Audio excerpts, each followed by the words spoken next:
પણ પરીક્ષાઓ ત્યાં આવે ત્યારે આપણને સહેજે થોડી એન્ઝાયટી અને ટેન્શન રહેનું કારણ એ છે કે આપણે સારી રીતે પ્રિપેર ન કર્યું હોય એટલા માટે. પ્લાનિંગ ને ટાઈમ મેનેજમેન્ટ એક જુદો વિષય છે, પણ મુખ્ય ગુણ આપણે એ શીખવાનો છે, દરેક વ્યક્તિએ પૃથ્વી ઉપર શીખવાનો છે.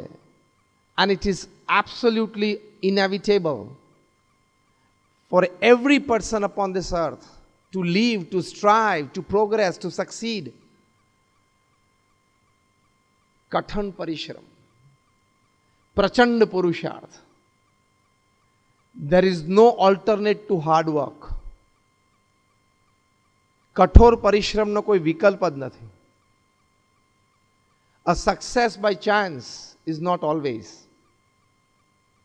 કદાચ કોક તમારી ઉપર કૃપા કરે ને તમને એક નાની મોટી સિદ્ધિ હાથમાં આપી દે તો એક ચાન્સ છે લાઈફનો.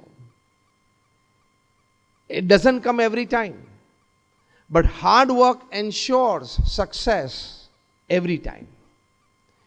પુરુષાર્થ હોય કોઈ દિવસ નિષ્ફળ જતો નથી. આજે નહીં તો કાલે નાની મોટી સિદ્ધિઓ આપે જ. એટલે પહેલી અગત્યની વાત બધા વિદ્યાર્થીઓ અહીંયા બેઠા છે એમને કરવાની કે પ્રચંડ પુરુષાર્થથી કોઈ દિવસ પાછું ન પડવું, શરમાવું નહીં, ગભરાવું નહીં અને આળસ ના રાખવી. અને તમે બધા તો યંગ છો. I think an average age sitting student sitting here is like around 18-20 એવું લાગે છે. યસ ઓર નો? 18, 20, 22 વર્ષના તમે લોકો બધા અહીંયા બેઠા છો. તો અત્યારે તો તમારી બુદ્ધિમત્તામાં, શરીરમાં ખૂબ તાકાત છે. Explore it to the ફુલેસ્ટ. અત્યારે તમારી વિદ્યાર્થી અવસ્થા છે તો 8 કલાક, 10 કલાક, 12 કલાક, 14 કલાક પણ ભણવાનું જ. તમને એમ થાય કે તો પછી અમે એન્ટરટેનમેન્ટ ક્યારે કરીએ, અને આનંદ ક્યારે કરીએ, અને ફરવા ક્યારે જઈએ, અને બિચારા સોશિયલ મીડિયાનું શું થાય?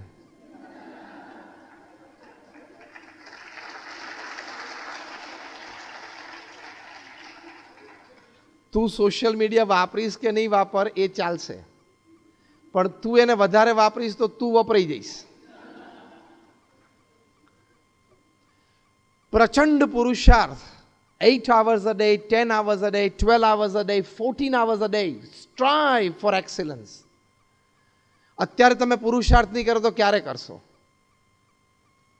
અત્યારે સારા માર્ક્સે એક્ઝામ્સમાં ઉત્તીર્ણ નહીં થાવ અને ધાર્યા ઇન્સ્ટિટ્યૂટમાં, ધાર્યા કોર્સમાં તમે પ્રવેશ નહીં મેળવો તો આવો ચાન્સ તમને ફરી વખત ક્યારે મળશે? બીજા બધા ઘણા પ્રકારના ચાન્સ તમને લાઈફમાં ઘણીવાર મળશે. અભ્યાસ, student age will not come again.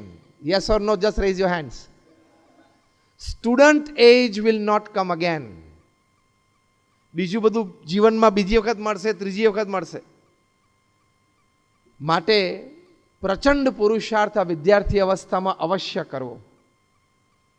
અને why not to come out with flying colours. તમારી પાસે એક પ્રોફેશનલ ડિગ્રી હોય, 2 હોય, 3 હોય તો ભલે લોકો તો જાહેરાતમાં લખતા કે કર લો દુનિયા મુઠ્ઠી મેં, તમારે તો ખરેખર થઈ જશે. એટલે એક્ઝામ સંબંધી પહેલી વાત એ કરવાની, from day 1 of your academic year go for intense hard work. તમારે એમ નહીં વિચારવાનું કે આ T20નો જમાનો છે એટલે 2020 આપણે પણ રમી લેશું, એમ કે છેલ્લા 20 દિવસ બાકી હોય ત્યારે આપણે પણ કંઈક કરી લેશું. હા, તું પાસ થઈ જઈશ, પણ જે તારે એક્સિલન્સ, એક્ઝામમાં એક્સિલન્સ, પછી એક્ઝામથી એક્સિલન્સ, એ બધી વાત પાછળ આપણે કરશું, પણ એક્ઝામમાં એક્સિલન્સ તો સ્કોર કરવી પડે. અને ગોડ ઇઝ નોટ પાર્શિયલ. કોકને વધારે બુદ્ધિ આપી, કોકને ઓછી આપી એવું છે જ નહીં. બધાને બુદ્ધિ સરખી આપી છે. કોક વધારે ઉપયોગ કરે છે, કોક ઓછો ઉપયોગ કરે છે. કોકને સારી રીતે એનો ઉપયોગ કરતા આવડે છે, કોકને સારી રીતે ઉપયોગ કરતા નથી આવડતો. કોક માની બેઠું છે કે એને વધારે બુદ્ધિ છે એટલે એને 90% આવે છે, મારે ઓછી બુદ્ધિ છે એટલે હું 40% લાવું છું. આ બધી માન્યતાઓ છે જે ખોટી છે. God is never partial. If you decide, you can. 21મી સદીનું આ સૌથી મોટું સૂત્ર છે. If you decide, you can. Now say with me, if I decide. I can. If I decide, I can. થઈ શકે છે. ઇજિપ્તમાં એક છોકરો હતો, એનું નામ હતું લેક્ઝન. બહુ તો એક કાયરોથી આવેલો એટલે લોકોએ ઇતિહાસ કથામાં એની લાસ્ટ નેમ કાયરો મૂકી દીધું. એ છોકરાને મન થયું કે મારે સારો અભ્યાસ કરવો છે. he came from a very rural area. પણ એને એટલી ખબર હતી કે અમેરિકામાં જઈએ તો બહુ સારું ભણાય. I am talking of things like 70 years back. તો એને તો ઘરેથી ઉઘાડા પગે એના મમ્મીને કહું કે હું ચાલ્યો અને તમે મને 1-2 દિવસ ચાલે એટલું ભાથું બાંધી આપો, પછી આગળ હું જોઈ લઈશ.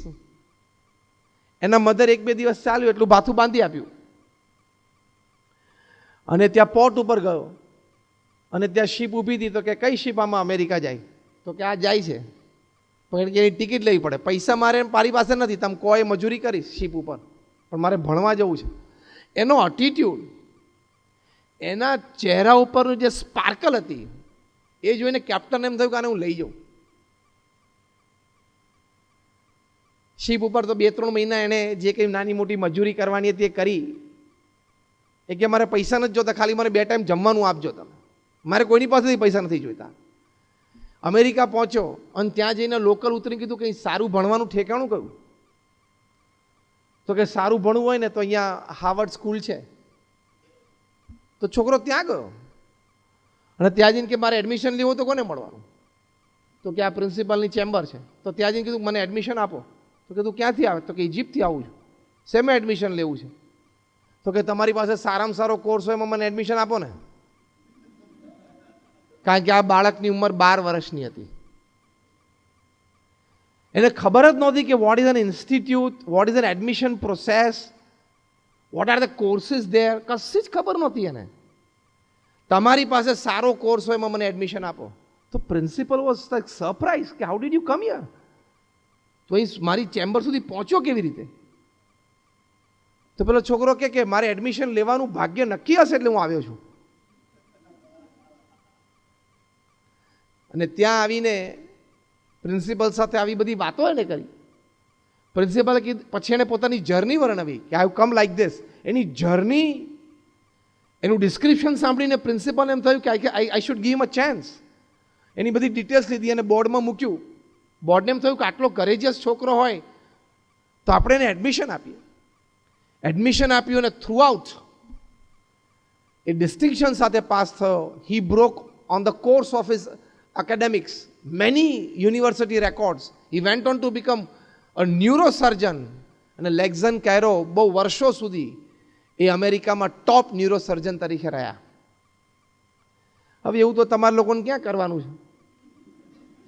તમારા પેરેન્ટ્સે તમને એક સ્કૂટી લાવી આપી છે ને કાર પણ લાવી આપી છે ને અને એડમિશન પણ લાવી આપ્યું છે ને તૈયાર ફી ભરી આપી છે. તે હવે તો ભણો.